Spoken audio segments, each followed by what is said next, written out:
the way, CS, in any civilized society, if a headline like this was screaming out there, the health CS would have resigned. In China, you would be in jail today.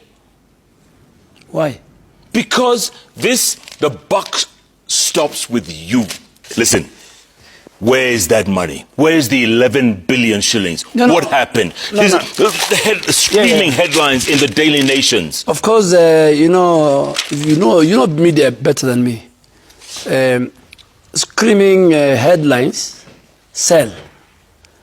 If you say Shah is working, it will not sell. But screaming headlines, they'll get out of the shelf. But there's smoke where there's fire. There is smoke where there's fire. No, I'm saying you read the content inside.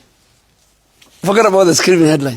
Tell me something. Yes. Where is that 11 billion shillings? No, in fact, it's 11.6 billion as I was entering the studio.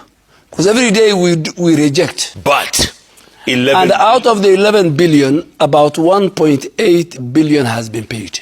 Okay, but okay. I don't care how much has been paid. No, you care. 11 billion has disappeared. No, not disappeared. Has been rejected. Facilities made claims worth 11 billion. The system, and most of these 11 billion were fraudulent claims.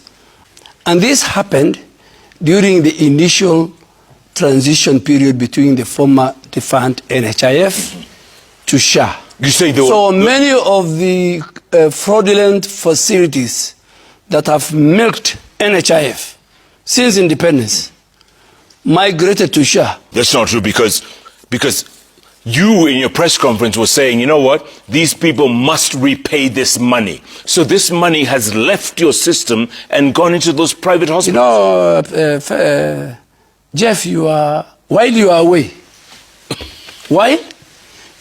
yes, I delivered 118 files to the DCI.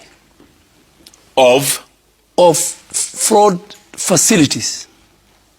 24 of them have been investigated by the DCI, prosecuted by the ODPP, and among those are 2 former CEOs of Social Health Authority, and number of accountants and senior officials of Social Health Authority, directors and owners of the 24 facilities, and the investigation is going on. I think the DCI must be submitting another 30 plus this week. So it's not business as usual. You know, you say that very confidently here on the bench, but is money missing? 1.8 billion now, out of the 11 billion rejected, was paid. Some of them are the ones who are charged. Some of the facilities are now making an arrangement because we have told them we need to recover our money. So there is a process with the Social Health Authority where, because you know they do business with us. Oh yes. We have their claims. Sure. So instead of paying, we retain our money. But listen, Waziri, listen real quick. Shah is a mess. That's what people are saying. Shah is a mess. While you are away, numbers don't lie. As we sit here, 29 million Kenyans have registered. More than half the population. Yeah, they've been forced to register. They've been forced to. By the way, you are wrong. Nobody even has done marketing for Kenyans to register. Kenyans are registering every day between 20 to 30,000 using their phones. So numbers don't lie. 29 million Kenyans have registered. Okay. You'll explain that very shortly. But at the end of the day, before I let you go, where is the 1.6 billion shillings? Where am I going? I thought I'm staying here. You're staying here. Yeah. We have to go back to Ayub. Me. We have to go back to Ayub. Oh, yeah, but say, yes. I'll come back. Okay. I'm not leaving myself. You're not leaving. Where is the 11.6 billion? Where is it? No, I've told you, and I'll give you the numbers. 11.6 billion have been rejected. Okay, fine. 1.8 have been paid. Hold that thought, because I'm not convinced. And if I'm not convinced, Kenyans are not convinced, and you need to explain more of that. No. I mean, Ayub. You can decide not to be convinced. Let's go to Ayub. Ayub, carry on. Kimani, Hi, Citizen. Bwana Waziri is a liar. If the newspaper had a sensational headline, referring to the Daily Nation, he would be breathing fire with evidence. No. You know, first, Kimani, he must also be a blogger of Rikiji. You know, respectively, you can't call a minister a liar. I will not call Kimani a liar if he's watching me. However you have offended me, so he better first watch his. But I've explained to you the 11 billion. Maybe he's part of the people we have rejected their claims. He's part of the fraudulent. You can call me a liar. You can call me a bulldozer. You can call me anything. But we will not pay rejected 11 billion. And we have only paid 1.8 billion, as I told you, and we are going to recover. Okay, Jaberi Ented says, why was it so difficult for the journalist to acknowledge that the CS was the whistleblower? Why hide that private hospitals were the main culprits? Because the goal was not truth, but narrative manipulation. Cartels must fail. I agree. And we are going to publish all these people who wanted to get the 11 billion fraudulent rejected claims, including my own hospitals, our own hospitals, Minister of Health. You will? We will. I mean, what we rejected for Kenyatta National Hospital, let me tell you, it was 241 million. Yes, let me start with mine. MTRH was 231 million. So 400 million plus. Yes. Yeah. So, as I told him, the private was 6.8 billion. Public? The public was 2.8 billion, mainly the counties. That's 8.4. No, 2.8 plus 6.8 is 9.4.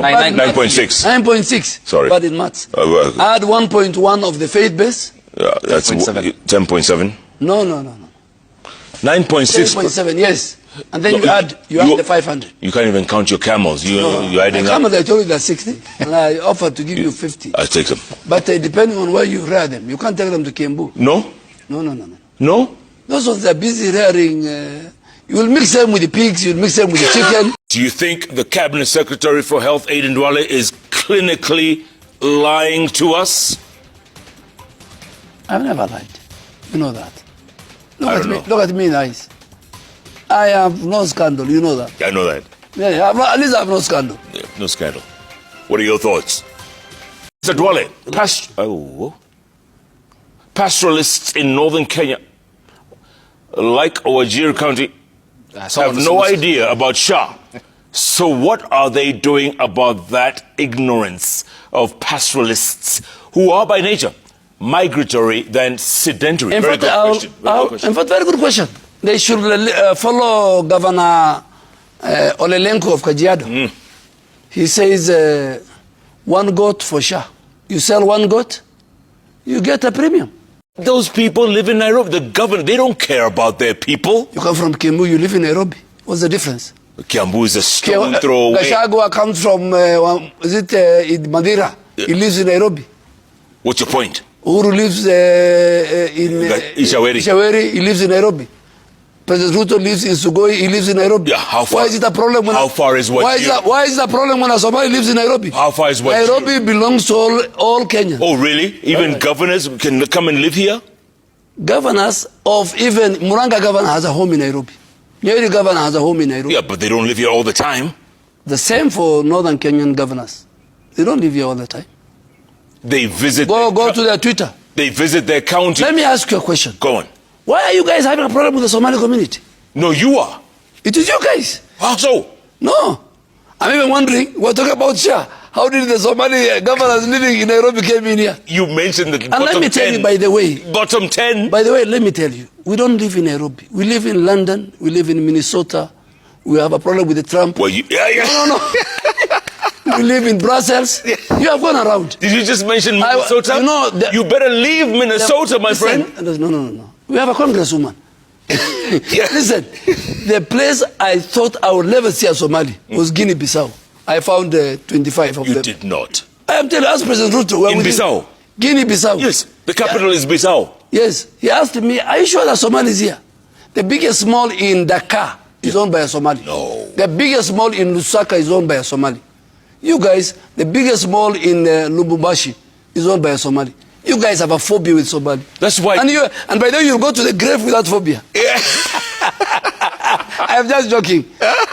You know, yes. I am a Kenyan minister serving the Kenyan. But because, you know, of the last 1 week, yes. I was wondering why this community that has produced great people, not me, greater than me, generals, commissioner of police, IBC chair, all the top jobs. My supreme, all the top jobs, and they are the best. My late brother, may he rest in peace. Supreme Court Judge Mohammed. Yes. Best ministers, the first lady foreign minister, good businessmen, occupy 60% of Kenyan landmass. You forget the lawyers. Ahmed Nasir Abdullahi, the Grand Mullah. The Grand Mullah himself. He was readmitted. He refused. How can you be readmitted back? You see how principled he is. Yes. He says, I am not going back. The rest could have been there. The rest of the other senior councils could have been there in the morning. Correct. I like Ahmed Nasir. He's a good man. Very principled man. Good man. Who's anonymous? Anonymous. I forgot Welie. Aha, Welie. Advisor to the central bank of one of the biggest economy in the Middle East. Sure. Yeah, Saudi Arabia. You know, when I see somebody like Fred Matiang'i, I wonder. Fred Matiang'i is the brainchild of this CPC when he was a minister for education. And later my sister Amina. Fred Matiang'i messed up that CBC. We are fixing his mess. It's not working. It's not working. Today, it's a mess. Today at 93%. It's a mess. Listen, you know. Grade 10 is a mess. Kids can't go to school. You know, Jeff, you like using very strong adjectives. It's a mess. Yes. Looting. Yes. You know, those words of yours, you know, are hollow. You're my good friend. So, it's a legacy issue.